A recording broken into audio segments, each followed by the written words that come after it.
5.5 years ago, and no, I didn't get married 5.5 years ago. That again.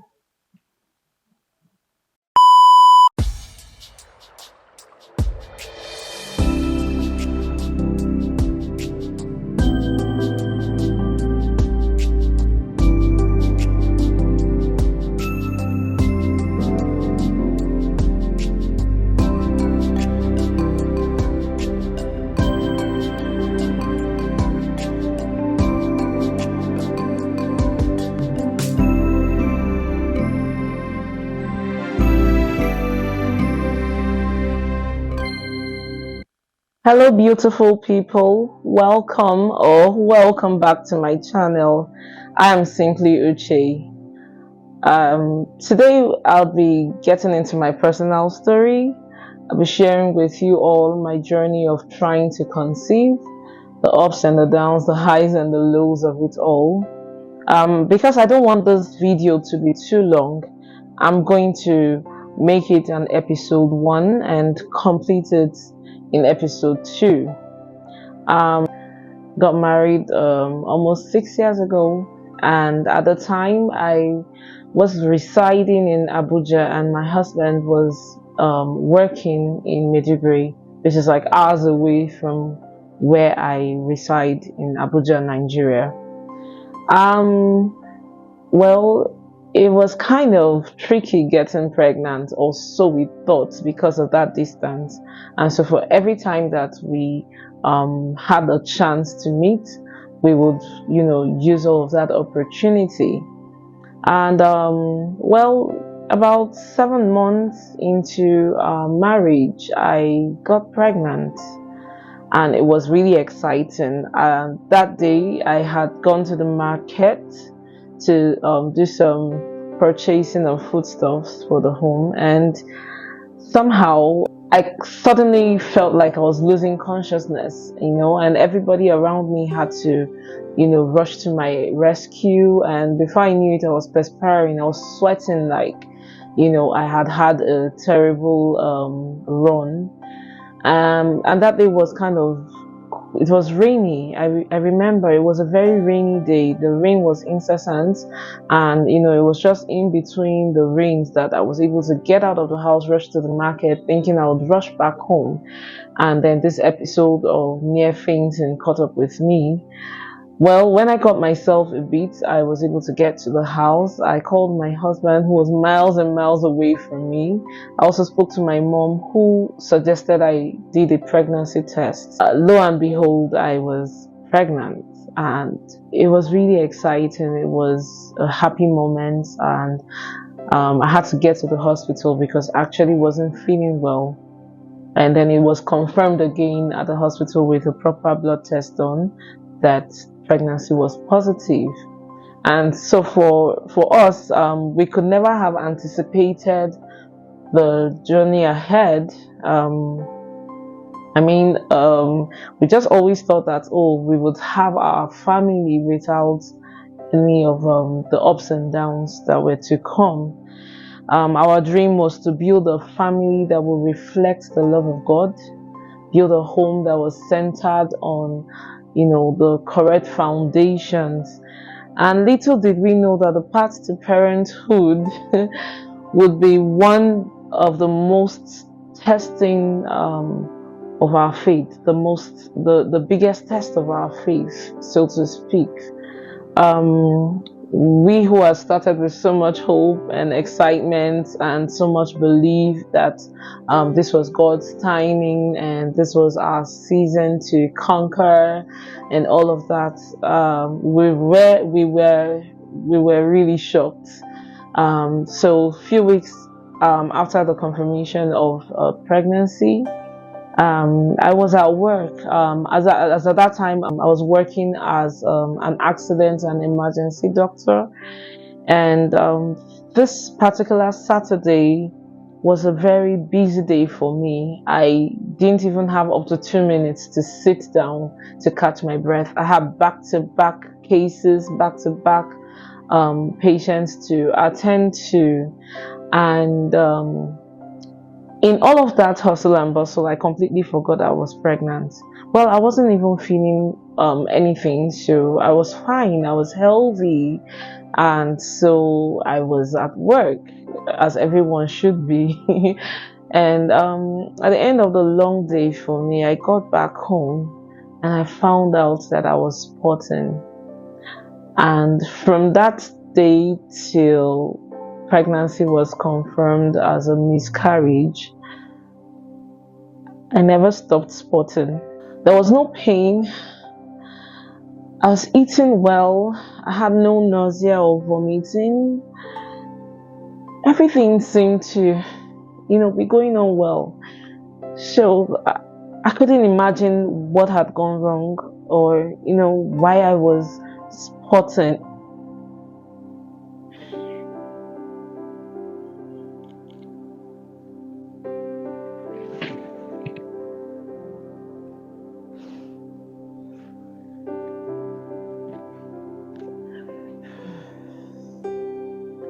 Just needed a moment. Well, we prayed. We believed that there would be some miracle and that the pregnancy will progress. But as we were to find out, it wasn't progressing. The baby wasn't growing. There was no fetal heart activity. And so, well, when the mandatory waiting period was over, we had to evacuate. I remember having a medical evacuation first of all, which just simply means taking some medications to start the process of aborting that pregnancy because it wasn't going on anymore. And after some days of bleeding on end, passing clots and all of that, with all the pains that I had to go through, the whole thing wasn't passing. I had to be taken into the theater, put under anesthesia, and the rest of the products were evacuated. And it felt like our hope was lost. It felt like, there wasn't anything to be happy about. But, the saying goes, where there's life, there's hope. So for each day we were alive, we were thankful, we were grateful that we were still here and we had another opportunity to try again. And so try did we. My husband along the line got transferred back to Abuja, where we both now live together. And months upon months upon months, for each month I would have my circle. I would have my menstrual flow. I would be upset. I would be upset. I was always like, why? After a while, it felt like as if, it was just the normal thing, like as if it was just meant to be. But somewhere in my heart, I knew that God didn't create me to be just a woman by name. I am to mother children, and mother children I will. And so I began to have a shift in, my mentality. I started to speak back positive words. I started to apply the gospel truth that God's plans for me are not plans of evil, but of good. He has given me a future and a hope. And so, for each of the negative pregnancy tests that I would see, or for each month that I would experience my menstrual flow, for each of those months, even though it felt like a blow to my heart, it felt like a blow to my husband's heart, but we couldn't question God because we knew that His plans for us were good plans and not evil plans. And so we stood and we trusted, we kept our hopes high, we kept our faith in God. We kept going through everything we're supposed to go through. The well-meaning inquiries from, friends and families, sometimes they cut so deep. They hurt on a deep level. And, you have some folks who also do not know what you're going through at that time, and they also don't know how to show that they care for you or that they love you.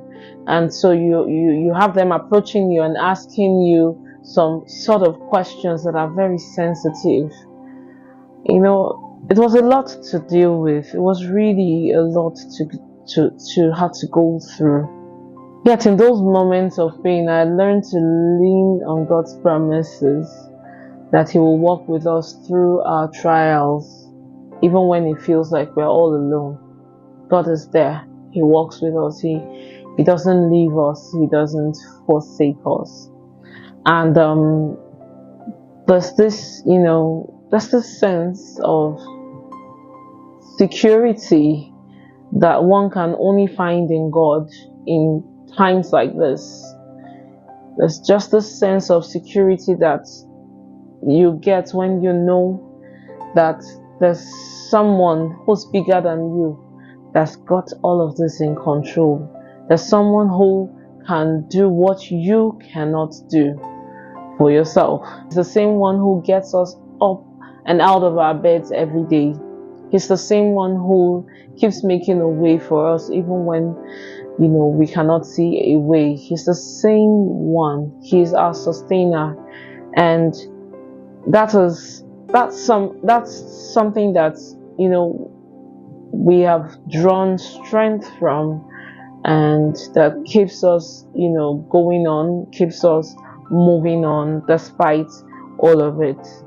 Through all the maze of fertility testings that we both had to go for when we decided to go for IVF, through all of that, we kept on thinking that something will be discovered, something that is out of the ordinary. And at the end of everything, we're told that we were both healthy, and we could both have children. And so we were wondering why we couldn't have, why it seemed so difficult, why we had to have months and months go by with no positive pregnancy tests. And then at this junction, I'd like to say that we found solace. I cannot overemphasize that we found solace in the belief that God was guiding us, and every decision that we were making and every step that we were taking, right from the start of our journey up until the moment that we decided to go for IVF. We found solace that God was in it. And so we didn't trust in the medical professionals and the experts. We didn't trust in them. Okay, some of those fertility clinics will tell you their success rates, how much of a success they have been at getting women to conceive via fertility treatments. And so we just were able to just go at the point where we decided that we were going to start our IVF journey. It was around the time COVID-19 had every one of us on lockdown, and that period we just decided to just do it, just get this done. And we went through all the motions. I remember all of the injections that I had to go through. I remember everything like it just happened. And I remember the waiting period when you'd wait after the embryo has been transferred back, and you're waiting to the pregnancy test and see whether your uterus was able to take that pregnancy or not. And I remember how I felt when I woke up the morning of the test day very excited, and I'm like, I feel very pregnant and all of that. And then I took the the the test, and it was negative. I reached out to the doctor, who then asked me to go to a hospital and have a blood pregnancy test done. I did that, and it was still negative. Millions of naira down the drain. First IVF experience ever. It was tough. We had, months of, not trying afterwards. We just were like, let's just, take it easy. Let's just see what God has for us. And so we're at that point where we were not really trying, so to speak. Of course, we were living like husband and wife, but we were not, that effort, we were not putting it in. And then, so I remember that we came back again to the topic after, about a year, the topic of IVF. And we decided to give it a second shot. And the first time, the experience was kind of good because the staff of the hospital we used were very nice. They were very understanding. They were very supportive. We got all of that. But the second time around, the same facility, we didn't get as much support. I felt, there's this thing we call see finish. I felt that that's what had happened because it felt like you're not the first timer, so we don't have to hold your hands. There's no woman who should go through this experience without understanding. No woman should have to go through, dealing with IVF and all of that emotions without having enough support. No woman should be left to do that. My second IVF treatment was a far cry from the first one. I was alone, except for my husband. I was alone. And this time we chose not to tell friends and families what we were doing, what we were up to, because we just didn't want to deal with that again. So we kept it to ourselves. We didn't tell anyone we were going for it for a second time. And, so, it was a complete shock, having to walk the path alone. It felt like the staff of the hospital I was using, including the doctor, it felt like they were, in another world. They were a distance away from me. Every time I got to the hospital, it felt like, oh, you're here. Yes, it's time for your appointment. Oh, we're going for a scan. Oh, yes, you have these injections to complete. Oh, you're moving to the next phase of the treatment. Everything was kind of like blah. There was no passion in it. And so after all the rounds of injections, I hate injections. I don't do well with injections. I dislike it. And I went through all of that, and the changes that my body had to go through during the IVF treatment, it was something else. It was wild. I found myself, putting on weight and not being able to lose that weight. And then at the end of the second IVF round, we were not pregnant. Somehow I felt that we wouldn't be pregnant, Somehow I felt that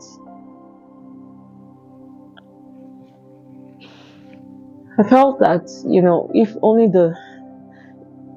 the experts, the people who knew what they were doing with me, if only they could have just taken a little more care. If only. So, all of that time gone, all of the money gone, and all of what I had to go through emotionally, physically, all my husband had to deal with, every of those things, and all the while we had jobs to keep. We had our jobs to keep.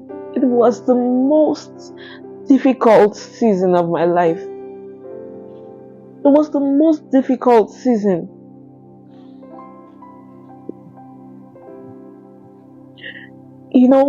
COVID-19 had every one of us afraid for our source of livelihood. And so even when it was we had to go to work. We worked.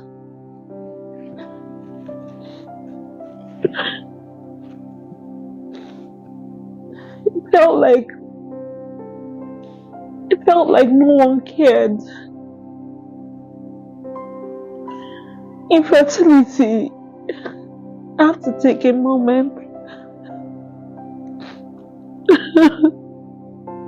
It isn't only when someone is sick and hospitalized that, you should show understanding. I would have expected us to be more compassionate. Infertility is a big deal. A woman trying to conceive is a big deal. I tried so hard to keep my personal life separate from my work life. But sometimes it's impossible to do these things. We're not made to be superhuman beings. We are human in every way. I'm thankful that I did not have a mental breakdown. A mental breakdown at that time. I did not have, I didn't go nuts. I tried my best to handle myself the way I could at that time, because I would have to end this video soon. I've had to change my battery in the middle of filming. I didn't realize my batteries were not charged, and I also promised to keep this video short. I cannot apologize for being emotional about this, because I'm not a robot. I am a human being with feelings, with emotions, and I'm doing this because I know that there are other women out there who have had to deal with what I'm dealing with. There are other families who are going through what my family is going through. And in our society, infertility is not talked about. When you see women dealing with miscarriages, they don't have anyone to give them preferential treatment when it comes to being at work and being able to work at the same capacity that everybody else is expected to work with. Infertility is an illness. A woman who is trying to conceive is going through a sickness. It is not a normal thing. When you do not see the impact on the physical body, what about the mental part of that person? What about the psychosocial part of that human being? I talked about well-meaning individuals who would walk up to me, and in their way of loving me or in their way of caring for me, they ask me questions or they say things that truly hurt me. These are the things that we have to deal with. We need to start showing more care and understanding for women, for families that are going through this. I'm emphasizing on the woman because a lot of it is on her. But that doesn't take away the fact that even the men have to deal with these things too. It isn't the man who is trying to conceive, yes, but he is a part of the life of the woman who he is trying to get pregnant. And so he goes through the same things that the woman has to deal with. Can we be more understanding? Can we be more compassionate? Can we be more mindful? So I'm going to end this video here. And I just wish everyone love, laughter, and endless possibilities as you keep trusting, as you keep hoping, as you keep pushing, as you keep keeping on. And so till the next episode from me today, it's bye.